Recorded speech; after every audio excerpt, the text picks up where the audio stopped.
me it's pointing toward. I'm not worried, I'll follow reward. You pop my head open like a gun. And pop his head open like a gun.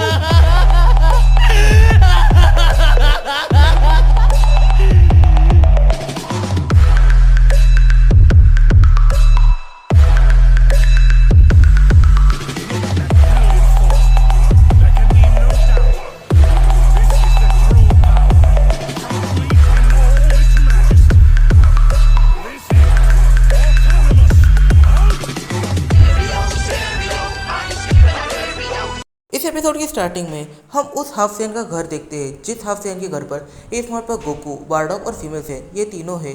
Goku और Bardock अभी अपनी नींद पूरी कर रहे थे, आराम कर रहे थे। फिर जब गोकू उठता है तो गोकू पूरा रिफ्रेश हो जाता है। अब गोकू पूरी तरह से एनर्जी से भरा हुआ था। अब गोकू कैसे भी बैटल कर सकता था और वो भी बिल्कुल परफेक्टली। गोकू कहता है अच्छा है हम इस जगह पर रुक गए। फिर उस सेन कपल की बेटी गोकू के रूम में आती है और वो गोकू के कपड़े देखने लग जाती है। वो कहती है कि ऐसे सेम कपड़े मैंने देखे हैं। गोकू थोड़ी सी स्माइल करता है और उससे कहता है तो तुमने मेरे जैसे सेम कपड़े कहाँ पर देखे हैं, मैं भी देखना चाहूँगा। वो सैयन किड वहाँ से भाग कर जाती है। फिर जब वो किड गोकू के रूम में वापस आती है तब उसके हाथ में एक तस्वीर होती है। ये तस्वीर और किसी की नहीं गोहान की होती है और इस मोड पर इस तस्वीर में गोहान ने ऑरेंज कलर का ड्रेस पहना हुआ होता है, मतलब वही ऑरेंज यूनिफॉर्म जो गोकू पहनता है।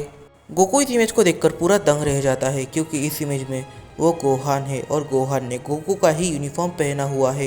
इस मोड पर वो गोकू इस इमेज को देखकर काफ़ी ज़्यादा शॉक हो जाता है। तो गोकू उस सैयन किड से पूछता है आखिर ये इमेज है किसकी। वो सैयन किड कहती है कि ये स्ट्रॉन्गेस्ट ऑल फादर है, इनसे कोई भी ज़्यादा पावरफुल नहीं है, इनका नाम है सन गोहान। इस मोमेंट पर उसकी मॉम उसे आवाज़ देती है और जैसे ही उसकी मॉम उसे आवाज़ देती है वैसे ही वो सैयन किड वहाँ से भागकर चली जाती है। फिर गोकू के बाजू में लेटा हुआ बारडॉक जागता है और वो गोकू के हाथ में रखी हुई पिक्चर को देखता है तो वो भी काफ़ी ज़्यादा शॉक होता है। वो कहते हैं कैकेरॉट क्या ये गोहान की पिक्चर है, क्या तुम इसे अपने साथ लेके आए थे। फिर बारडॉक गोहान की पिक्चर को अपने हाथ में पकड़ता है। वो गोहान की पिक्चर को अपने हाथ में पकड़कर काफ़ी ध्यान से देखने लग जाता है। बारडॉक कंफर्म करता है कि ये गोहान ही है और गोकू भी इससे देखकर समझ जाता है कि ये गोहान ही है। पर गोकू बारडॉक से कहता है डैड एक नाम के काफ़ी सारे लोग हो सकते हैं, हो सकता है कि इसका चेहरा गोहान से काफ़ी ज़्यादा मिलता जुलता होगा। भला ये और गोहान कितना दूर दूर रहते, गोहान तो मल्टीवर्स में होगा इस मोड पर पैन और विडल के साथ। उस पिक्चर को देखने बाद गोकू और बारडॉक दोनों ही तैयार फ्रेश वगैरह होते हैं और दोनों ही नीचे हॉल में चले आते हैं। जब गोकू और बारडॉक हॉल में पहुंचते हैं तब वो देखते हैं कि फीमेल सेन इस मोड पर तैयार होकर बैठी हुई थी। फीमेल सेन गोकू और बारडॉक से कहती है तुम लोग कितना टाइम लगाते हो, जल्दी तैयार नहीं हो सकते थे क्या, मैं कितने देर से यहाँ पर बैठी हुई हूँ। फिर फीमेल सेन गोकू और बारडॉक ये तीनों ही उस फैमिली को बाय कहकर वहाँ से निकल जाते हैं। इस मोड पर फीमेल सेन कहती है मुझे पता चल चुका है कि सेन एम्पायर का पैलेस कहाँ पर है, अभी हम सीधा उसके पैलेस पर जाएंगे। बारडॉक गोकू से पूछता है तुम्हारी जो नई ट्रांसफॉर्मेशन है वो ट्रांसफॉर्मेशन तुमने पूरी तरह से मास्टर कर ली। गोकू कहता है कि मैंने एक ट्रांसफॉर्मेशन मास्टर कर ली है पर जो दूसरी ट्रांसफॉर्मेशन अचीव करी है वो पूरी तरह से मास्टर नहीं हो पाई। इस मोड पर गोकू और बारडॉक और फीमेल सेन ये तीनों ही पहुँच जाते हैं सेन एम्पायर 8 के बैटल एरिया की ओर, जहाँ पर उनकी बैटल होने वाली है सेन एम्पायर 8 से। इस मोड पर हम देखते हैं कि गोकू सेन एम्पायर 8 को बैटल के लिए चैलेंज कर देता है। इस मोड पर सेन एम्पायर 8 गोकू के इस चैलेंज को एक्सेप्ट कर लेता है। सेन एम्पायर 8 गोकू से पूछता है क्या तुम जानते हो यहाँ पर लड़ाई के कौन से नियम लागू होते हैं। गोकू इसका जवाब हाँ में देता है और फिर सेन एम्पायर पूछता है इसका मतलब कि तुम मुझसे पहले कई सेन एम्पायर से लड़ चुके हो। गोकू कह रहा है आप बिल्कुल सही कह रहे हो। फिर वो सेन एम्पायर गोकू से कहता है वो सब काफ़ी ज़्यादा वीक थे। फिर सेन एम्पायर फीमेल सेन की ओर देखता है। सेन एम्पायर फीमेल सेन से कहता है तो तुमने आखिर सेन एम्पायर्स को बीट्रे कर ही लिया, मुझे ऐसा लगा ही था कि कभी ना कभी तुम सेन एम्पायर्स के खिलाफ ज़रूर से जाओगी, पर इतने जल्दी जाओगी ये मुझे पता नहीं था। फिर सेन एम्पायर कहता है मैं हाफ साइंस के हमेशा खिलाफ था, मैं शुरू से इसके खिलाफ था, पर फिर भी लेवाटन ने मेरी बात नहीं सुनी। जैसे ही मैं तुम्हारे वॉरियर्स को हरा दूंगा वैसे ही मैं तुम्हारी तरफ बढ़ूंगा और तुम्हें भी जान से मार दूंगा, तुम्हारे वॉरियर और तुम्हारे साथी की तरह। इस मोड पर फीमेल सेन काफ़ी ज़्यादा इमोशनलेस लग रही थी। फीमेल सेन एम्पायर से कुछ भी नहीं कहती और सेन एम्पायर कहता है तुम पहले भी पागल थी और आज भी पागल हो। इस मोड पर सेन एम्पायर और गोकू इन दोनों की ही बैटल स्टार्ट हो जाती है। हम देखते हैं सेन एम्पायर इस मोड पर काफ़ी ज़्यादा पावरफुल है, उसके पास अलग अलग टेक्निक्स है और इस मोड पर ये अल्ट्रा ईगो का यूज़ कर रहा है। पर इसकी अल्ट्रा ईगो इतनी ज़्यादा मास्टर है कि बीरस भी इसके आगे कुछ भी नहीं। ग्रैंड प्रिंस भी इससे 1v1 में हार ही जाएगा। इस मोड पर गोकू और एम्परर इन दोनों की बैटल स्टार्ट हो जाती है। इस मोड पर गोकू सैन एम्परर की पावर्स को अप्रिशिएट करता है। वो कहता है कि ऐसी टेक्निक्स को शायद मैं पहले देख चुका हूँ, कहीं ये अल्ट्रा ईगो तो नहीं। सैन एम्परर जवाब देते हैं हाँ ये अल्ट्रा ईगो ही है, इसे मैंने इन्वेंट किया है। गोकू ये सुनकर थोड़ा सा शॉक होता है, पर फिर भी वो अपनी बैटल को कंटिन्यू रखता है और वो उसकी पावर्स को और स्ट्रेंथ को काफ़ी अप्रिशिएट करता है। फिर गोकू और सैन एम्परर इन दोनों के बीच में एक पावर स्ट्रगल स्टार्ट हो जाता है। इस पावर स्ट्रगल में हम देखते हैं कि सैन एम्परर इस मोड पर गोकू के एकदम इक्वल में लड़ रहा है। सैन एम्परर कहता है मुझे 3 मैचेस हराना आसान बिल्कुल भी नहीं है। इस मोड पर सैन एम्परर भी गोकू की स्ट्रेंथ को और उसकी स्किल्स को अप्रिशिएट करता है। वो कहता है तुम मेरी तारीफ कर रहे हो पर तुम खुद एक बैटल जीनियस लग रहे हो। फिर जब सैन एम्परर ट्रांसफॉर्मेशन करता है तब गोकू अपनी सबसे पावरफुल ट्रांसफॉर्मेशन में होने के बाद भी काफ़ी ज़्यादा वीक लगने लग जाता है।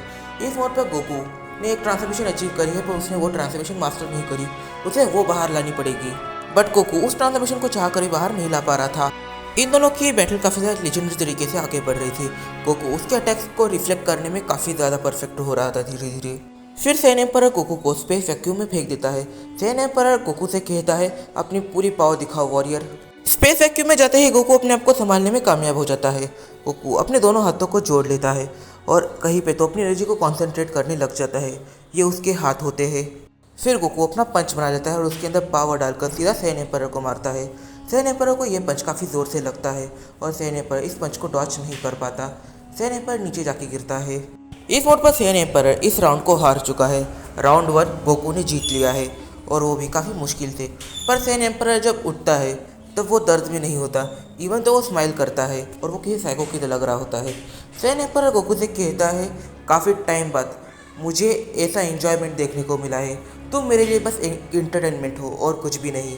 गोकू समझ जाता है कि सैन एम्परर ने अपनी लास्ट ट्रांसफॉर्मेशन की 75% पावर का ही यूज़ किया था, वो अपनी पावर को 25% और भी ज़्यादा बढ़ा सकता है।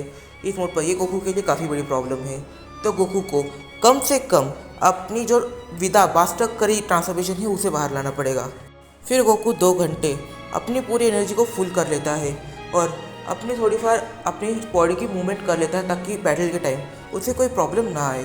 इस मोड पर गोकू ये भी सोच रहा था कि उसके पास उसकी 25% पावर है तो उसे उसकी जो सोई हुई ताकत है उसे ही जगाना पड़ेगा। सेकेंड राउंड की स्टार्टिंग हो जाती है। सेकेंड राउंड में सैन एम्परर सीरियसली अपने ग्लोरी टाइम की तरफ फाइट कर रहा था।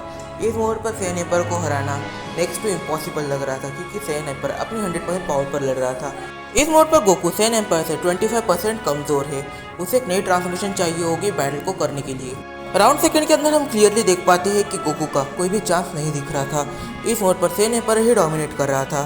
सैन एम्परर गोकू को आसानी से हरा देगा ऐसा लग रहा था और वो गोकू को काफ़ी हद तक हराने में कामयाब भी हो ही जाता है और इस मोड पर उसे लगता है कि वो गोकू को सेकंड राउंड में ही हरा सकता है। सैन एम्परर और गोकू इन दोनों की बैटल चल रही थी। हमें लगता है कि गोकू इस मोड पर हार ही जाएगा, पर तभी गोकू एक काफ़ी डेंजरस सा पावर अप करता है और हम देखते हैं उसके आजू बाजू एक अलग से कलर की एनर्जी आ जाती है। बार्डोक काफ़ी जोर से चिल्लाता है क्या कैरॉट तुमने कर दिया। फिर हम देखते हैं गोकू की एक नई ट्रांसफॉर्मेशन। इस ट्रांसफॉर्मेशन में उसके बॉडी पर पूरा सफ़ेद फर आ जाता है, उसकी टेल पर भी पूरी सफ़ेदी छा जाती है, उसके बाल भी काफ़ी ज़्यादा बड़े हो जाते हैं और इस मोड पर उसकी स्किन थोड़ी सी डार्कने लग जाती है। हमें पता चलता है ये ट्रांसफॉर्मेशन है सुपर सैयन 5। तो तुम्हारे मजे को किरकिरा करने आ चुका हूँ मैं रेक्स वाइटी। इस वीडियो में काफ़ी ऐसा निकल के आते हैं जैसे कि सुपर सैयन 5 ट्रांसफॉर्मेशन है। गोकू ने इसके लिए ट्रेनिंग कब करी और साथ ही में गोकू ने इसे अचीव कर लिया है तो उसने अभी तक इसे यूज़ नहीं किया। इसका मतलब कि उसकी फुली मास्टर नहीं है, तो उसकी क्या फर्स्ट एम्परर से लड़ने तक मास्टर हो जाएगी, लेवाइटन से लड़ने तक उसकी ये ट्रांसफॉर्मेशन मास्टर हो जाएगी। इस वीडियो में काफ़ी ज़्यादा निकल के आते तो इन ऐसे लोग जहाँ हम जानेंगे अपने आने वाले कुछ वीडियोस में। तब तक के लिए बाय बाय। वीडियो पसंद आए तो वीडियो को लाइक और चैनल को सब्सक्राइब और वीडियो को अपने फ्रेंड के साथ शेयर जरूर से कर लेना। तो मिलते हैं अपनी अगली वीडियो में, तब तक के लिए बाय बाय और एक अच्छा सा कमेंट करना मत भूलना। तो मिलते हैं अपनी अगली वीडियो में।